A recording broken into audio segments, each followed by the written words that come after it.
Hey YouTube, Brian here at Endless Season Farms in northern Wisconsin, bringing you another video in my Growing Microgreen series.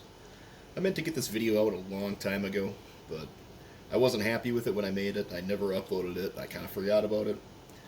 This morning I had a viewer request that I make a video on growing pea shoots, or my speckled pea microgreens, whatever you want to call them. I'm always happy to do viewer requests. Anything you guys want to know, let me know. So, if you're looking for something extremely easy to grow, you're going to want to grow pea shoots.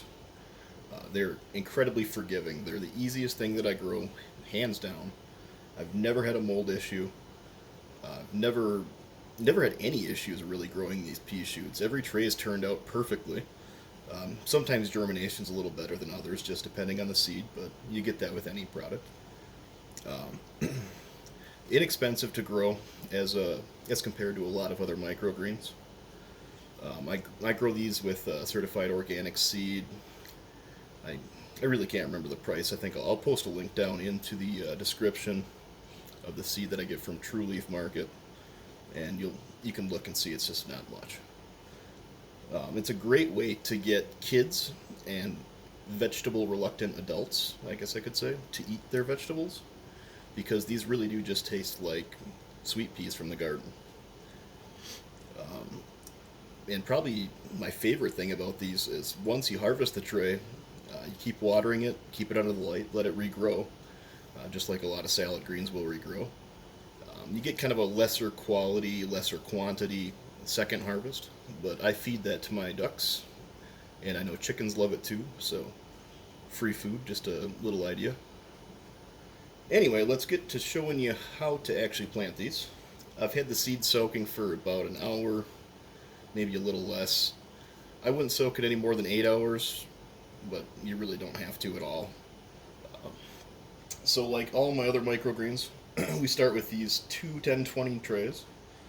There's a tray on the bottom with no holes, and a tray on the top with holes. I already have 7 handfuls of organic potting mix in there. I'm going to pack this down just a little bit more. Get a nice planting surface.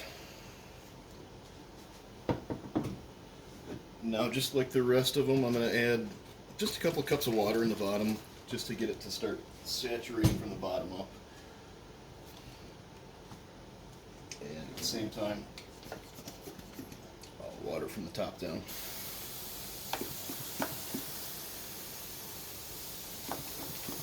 Just want to get it nice and saturated, especially if you haven't soaked your peas for more than a couple hours, because they're going to want to soak up any water they can find to expand. So, get your surface nice and saturated to start out with.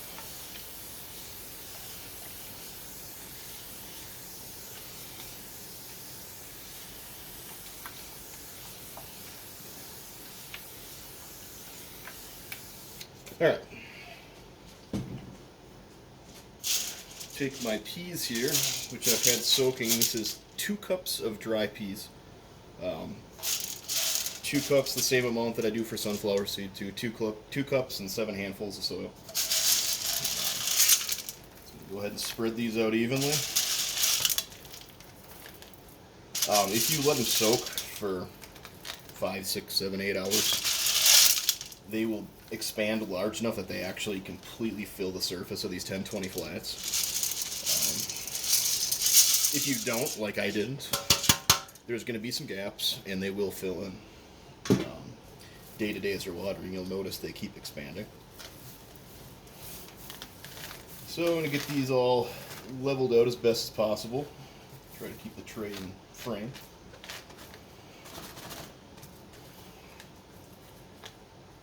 And again, these peas are extremely non-scientific. You don't have to take a lot of extra steps or extra care, and you're going to get a good result. If you ever want to feel really good about yourself, these are the things to grow, because even if you can't grow a houseplant, you can grow pea shoots. Alright, so that's good enough for me. With these, I press them down. Just make sure they're all nice and level. And all nice and situated so they don't shift around too much when I'm stacking and rotating trays in the coming few days when I'm watering them. Now you're going to water them just like this twice a day. I do morning and evening, or whenever you have time. And these I stack anywhere from 2 to 4 high. And I'll show you. These have been stacked for, I don't know, I think I planted these yesterday. You can see, maybe you can see they're starting to sprout just a little bit, not too much. But I water these, like I said, twice a day, and once I do that, I flip and rotate them at the same time, because the tray on the bottom will grow slower than the tray on the top, I found. So just keep rotating them as you water them. Need more space. Now, after about, I don't know, 4 days of flipping and rotating the trays, watering them, they're going to germinate nicely. These have been, well, let's see, I took these out yesterday, put these under the light, so they're a little bit taller already. But you can see they germinated nicely. They're starting to green up nicely. Now these grow really fast, so this tray right here will be ready in about 3 days. About 3 days, and it's going to look a lot like this. And this tray right here I'm going to be harvesting tomorrow morning. It's going to fill out a little bit more here in the middle. Some of the leaves are going to poke up and flatten out, just a nicer presentation. But when it's time to harvest them, let me pull one out. Pull one right out from the base so you can see how I judge when they're ready. So you can see the pea down here. Now this first set of leaves right here, from there to the top, I like to get about 4 inches. And I never harvest below this leaf, because this part down here is extremely tough and fibrous. So from here to here, about 4 inches, and you're going to have a delicious, sweet, tender product. And I'm going to eat these right now. So, I hope you enjoyed the video. If you have any more questions, any more video requests, I know I'm going to be doing some wheatgrass videos here coming up. Anything else you want to know, let me know. Thanks, guys.